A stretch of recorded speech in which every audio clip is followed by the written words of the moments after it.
Voilà, nous voilà à Florac, départ du tour du Cosméjean.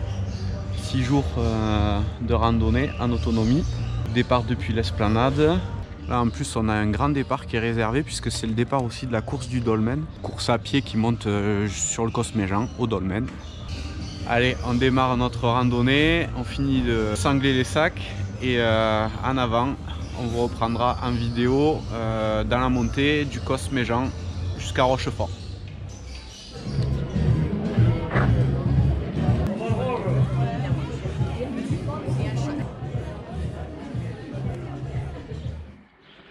Voilà, départ du sentier, Florac qui est juste en bas. Nous on prend le chemin des Couronnes. Alors là c'est une draille en fait qui monte et qui coupe les épingles de la route. Un chemin que vous connaissez, que j'ai déjà fait pour ceux qui suivent la chaîne et les vidéos. Puisque là on grimpe sur les couronnes de Rochefort, donc c'est mon terrain de jeu pour les photos des vautours. Le chemin officiel lui passe plus loin là-bas normalement, à Graillon. Et nous on va monter par là, il est sympa ce chemin, je l'aime beaucoup. Petit tunnel là comme ça de verdure.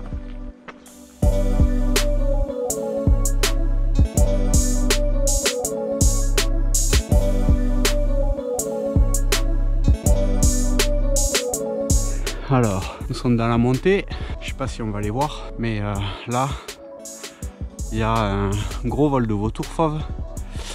Je pense qu'on aura l'occasion de les voir tout au long de notre parcours, puisque le Cosméjean a fait partie d'un programme de réinsertion là, de vautours fauves depuis maintenant pas mal d'années. Donc il y a une colonie qui est très importante tout autour du Cos.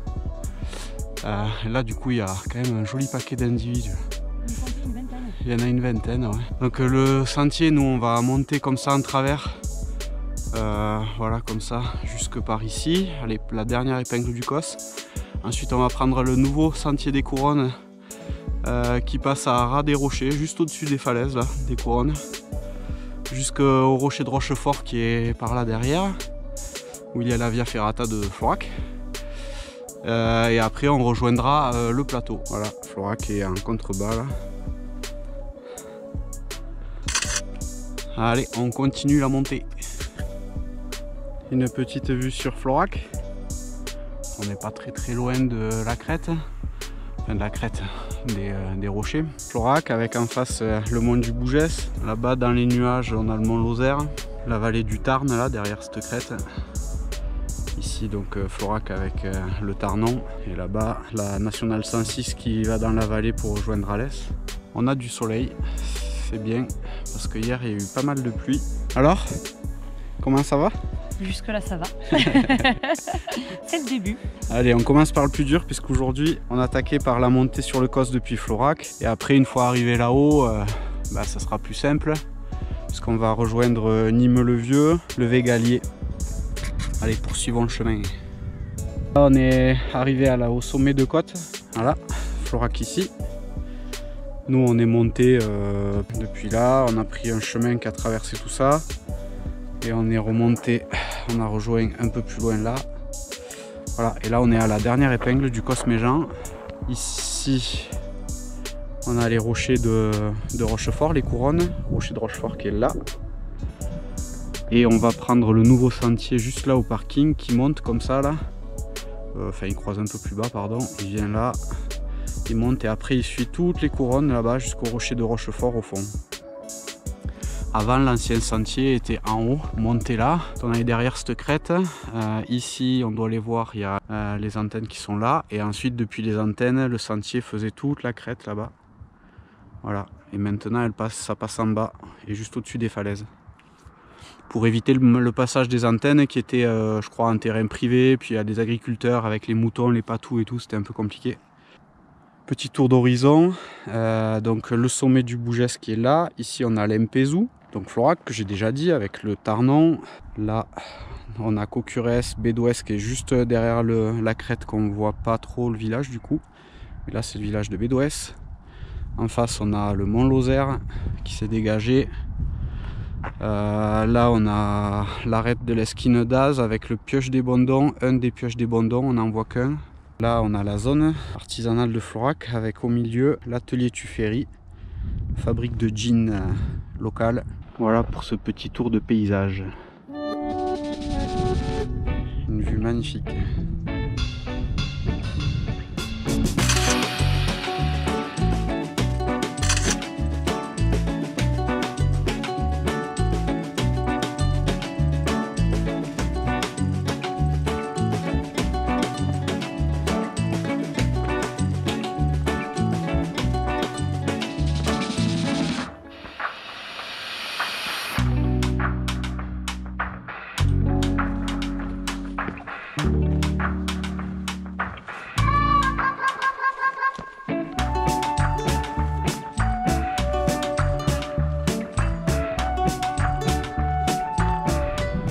Si on le voit, le vautour juste là.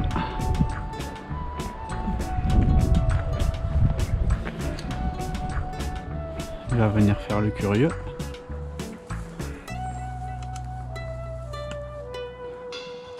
Il y en a un autre là.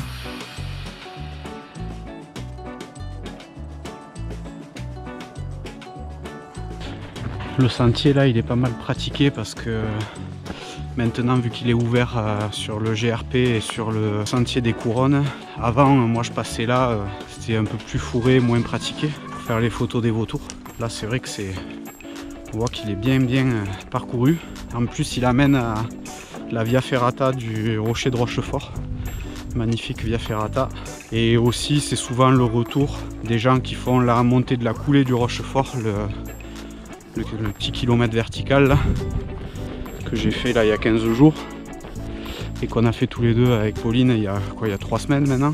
Je vous invite à aller voir mes vidéos, mes sorties vautours ici là dans ces rochers, partout, ou que ce soit même les vidéos de la montée de la coulée, la vidéo que j'avais faite avec mon beau-frère.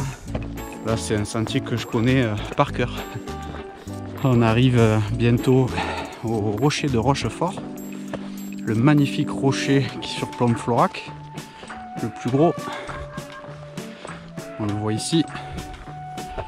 De là, on a une belle vue sur le surplomb du rocher qui est assez imposant. On voit aussi les échelles de la Via Ferrata. Là, on voit bien le surplomb du rocher de Rochefort avec les passerelles là, de la Via Ferrata. Là-bas, le sentier passe ici, au panneau de l'arrivée de la montée de la coulée du Rochefort. Et je vous conseille de venir jusque là pour voir la magnifique vue qu'il y a sur la vallée. Voilà, on arrive là au passage de la coulée.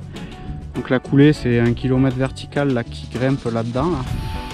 On voit pas trop, mais c'est profond. Hein. Ça vient de Florac. Et puis le sentier, la trace monte là. Voilà, et l'arrivée est un peu plus loin. Je sais pas si on voit Pauline là-bas, mais elle arrive, voilà, elle arrive au panneau. Elle arrive au panneau arrivé.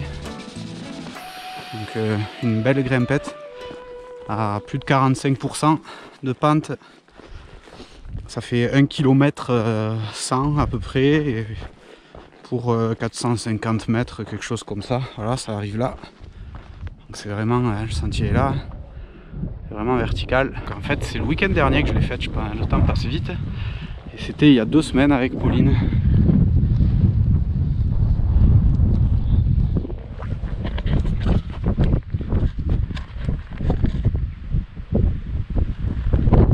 Voilà, donc le sentier, il continue là-bas pour rejoindre le plateau qui est au-dessus. Et nous, on va aller là-bas faire un petit tour. Alors, on est en plein vent. Aller faire un petit tour sur le rocher de Rochefort.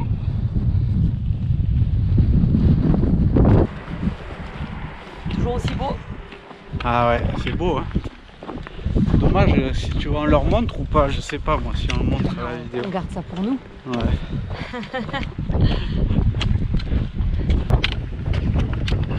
Suivre le câble jusqu'au bout.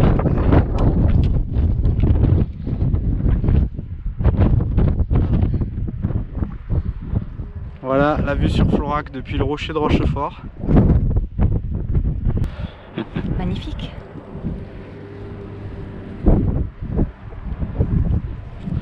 Voilà, ça c'est l'arrivée d'une des voies de la Via Ferrata. On est sur le surplomb qu'on a montré tout à l'heure.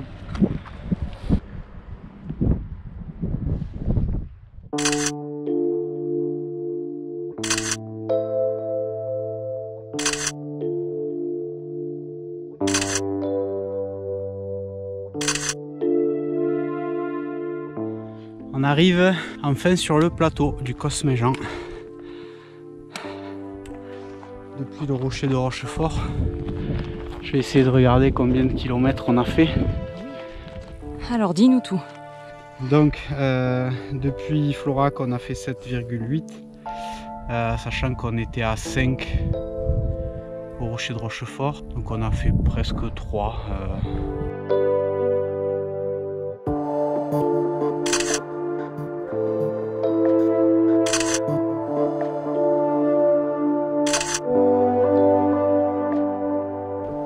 Voilà, 13 h, notre petite pause déjeuner dans une forêt de pins sur le Cosméjean.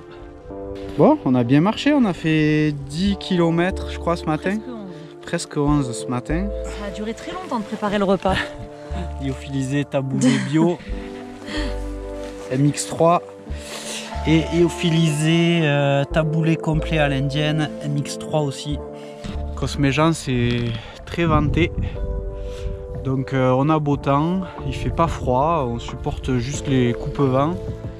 Et là on s'est mis un petit peu dans une combe là, comme ça on est à l'abri.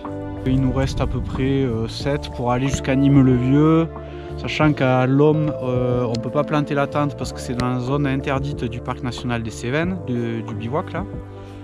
Donc du coup je pense qu'on s'arrêtera un peu avant au Végalier, puisque là on sera hors zone interdite. Sachant que, voilà, pour rappel, dans la zone parc national des Cévennes, dans les zones autorisées au bivouac, c'est à moins de 50 mètres du chemin, de part et d'autre du chemin. Donc beaucoup de gens pensent que le bivouac est interdit dans le parc, c'est faux. On a le droit de bivouaquer, si je me souviens bien, de 19 h à 9 h du matin, à moins de 50 mètres du chemin de randonnée. De très belle vue là, sur les paysages du Cos.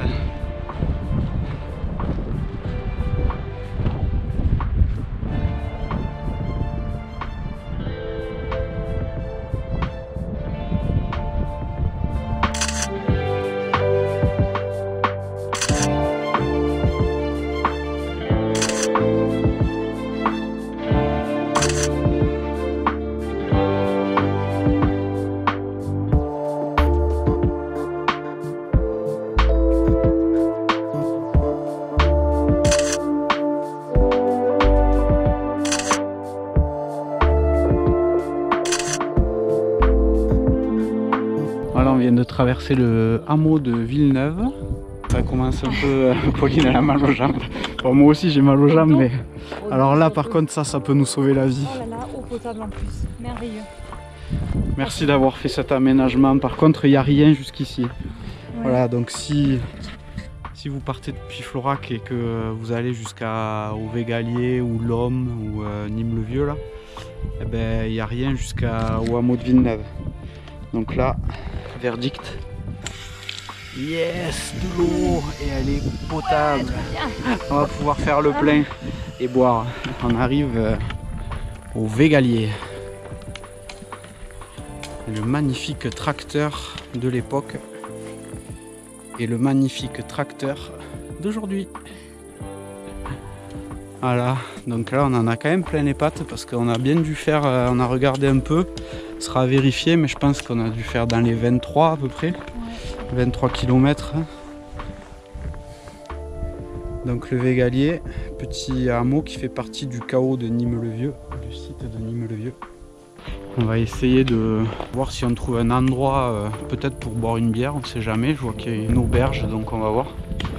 Et puis après on va voir, parce que là on arrive donc à Nîmes-le-Vieux. Donc en face, là-bas, en face c'est le hameau de l'Homme.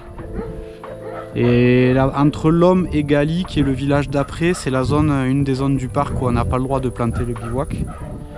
Donc on va voir si on peut planter le bivouac par là, avant l'Homme. Ah, ça fait du bien, hein? Oh oui.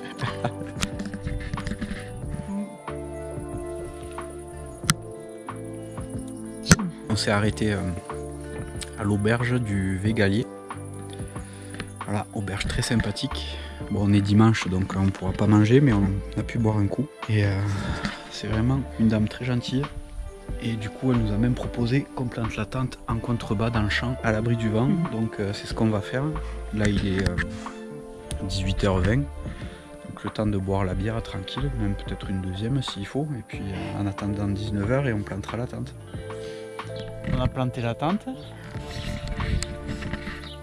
Donc on a le village de l'Homme qui est dans l'alignement des poteaux électriques. Et là on a tout le chaos de Nîmes-le-Vieux en fait, même derrière là. Ici on a le Végalier avec l'auberge où on a bu les demi tout à l'heure.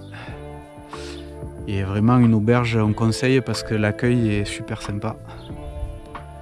Voilà, et du coup elle nous a dit de s'installer là au bord du champ. Parfait.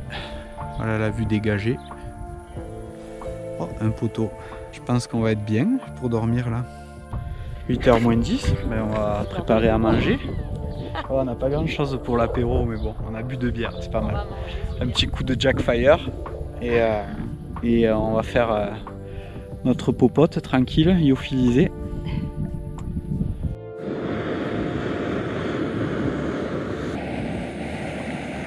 Tant que les lyophilisés, qu'est-ce que tu as pris?